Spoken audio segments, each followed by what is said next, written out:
सोलापूर शहरात वृद्ध दाम्पत्याच्या दुहेरी हत्याकांडात एमआयडीसी पोलिसांच्या गुन्हे प्रकटीकरण पथकाला मोठे यश आले आहे। या गुन्ह्यातील हत्येमागचा मुख्य हेतू प्रॉपर्टीचा वाद असला तरी आरोपींनी घरातून लाखो रुपयांचे सोने लंपास केले होते। या चोरीचा छडा लावत पोलिसांनी इंदापूरच्या एका आरोपीला मुंबईतून अटक केली असून त्याच्याकडून एकूण 22,74,000 रुपयांचा मुद्देमाल जप्त केला आहे। कृष्णानगर कुमठानाका भागात राहणाऱ्या महादेव पांडुरंग मंचाळ आणि रंगमा महादेव मंचाळ या वृद्ध दाम्पत्याला अपत्य नव्हते। त्यांच्या घरातील इतर नातेवाईकांसोबत प्रॉपर्टीवरून जुना वाद सुरू होता। याच रागातून मृतांचे 2 सख्खे पुतणे राहुल रामचंद्र मंचाळ वय 26 आणि विकास रामचंद्र मंचाळ वय 23 यांनी 15 मार्च रोजी आपल्या काका काकूचा निर्गुण खून केला होता। एमआयडीसी पोलिसांनी दोन्ही आरोपींना अटक केली होती। त्यांच्या विरुद्ध न्यायालयात दोषारोपपत्रही दाखल केले आहे। सध्या हे दोन्ही आरोपी न्यायालयीन कोठडीत आहेत। सदरची कामगिरी एमआयडीसी गुन्हे प्रकटीकरण पथकाने पूर्ण केली। तपास सुरू असताना गुन्हे प्रकटीकरण पथकाला गुप्त बातमीदाराकडून माहिती मिळाली। आरोपी राहुल आणि विकास यांनी काका काकूचा खून केल्यानंतर त्यांच्या कपाटातील सोन्याचे दागिने चोरले होते। मुख्य आरोपी विकास याने हे सर्व दागिने त्याचा मित्र साहिल दादा शेख राहणार इंदापूर जिल्हा पुणे याच्याकडे लपवण्यासाठी दिले होते। एमआयडीसी पोलिसांच्या पथकाने साहिल शेख यास मुंबईतून ताब्यात घेतले। त्याची चौकशी केली असता त्याने विकासने दिलेले सोन्याचे दागिने विकून स्वतःसाठी एक महागडी कार खरेदी केल्याचे सांगितले। 26ला एमआयडीसी पोलीस स्टेशनला एक गुन्हे दाखल होतो 315/2026 15 मार्च रोजी। त्यात 2 वयोवृद्ध पती पत्नीच्या खून करण्यात आलं होतं। त्याच तपास करून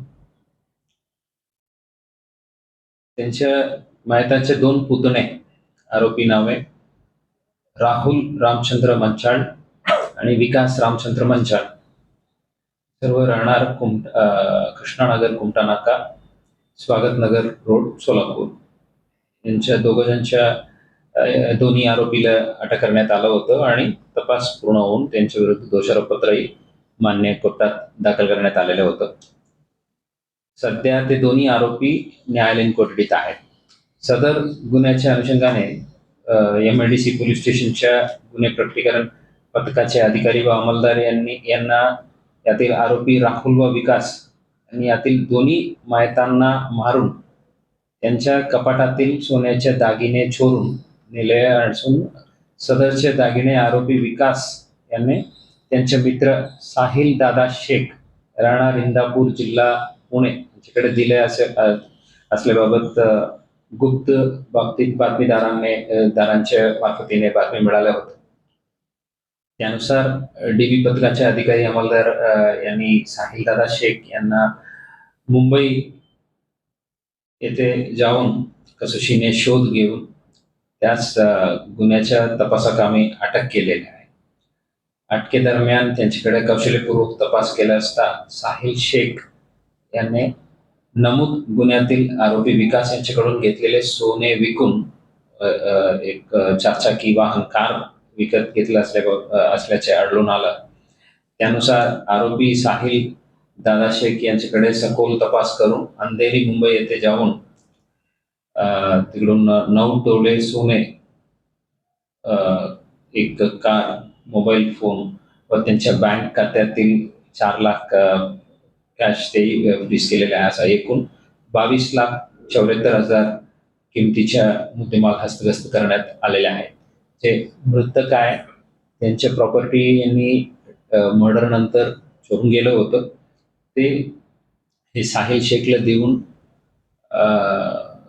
ठेवलं होतं। आता ते पूर्ण आता गोपनीय माहितीदार नुसार त्यांच्याकडून मिळालेल्या माहितीनुसार आपलं एमआयडीसीच्या तत्कालीन ठाणेदार श्री वाघमारे, आता श्री बिराजदार, डीबी पथकाच्या अधिकारी श्री अल्फा शेख आणि त्यांच्या पूर्ण टीमनी डीसीपी श्री यावलकर, एसीपी श्री कोमन यांच्या मार्गदर्शनाखाली हे अतिशय उत्तम फॉलोअप इन्व्हेस्टिगेशन करून जे केस तपास होऊन चार्जशीट झालेलं होतं त्या केसचाही व्यवस्थित फॉलोअप करून एवढं जवळपास 23 लाखाचा मुद्देमाल हस्तगस्त केलेला आहे।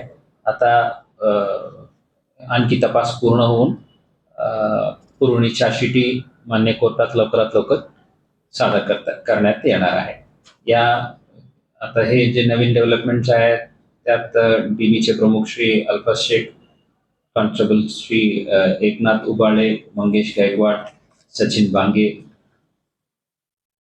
आमसिद्ध निंबाळ, संदीप जावळे, सुहास अर्जुन, प्रफुल्ल जानराव, नागेश चव्हाण, कुमार बोली, अमर सिंह, शिवसिंग वाले, अविनाश दिगोळे, सकलेन मुकदम हे पूर्ण चमूला मी मनापासून अभिनंदन करतो आणि लवकरात लवकर पूर्ण चार्जशीट सादर करण्यात येईल.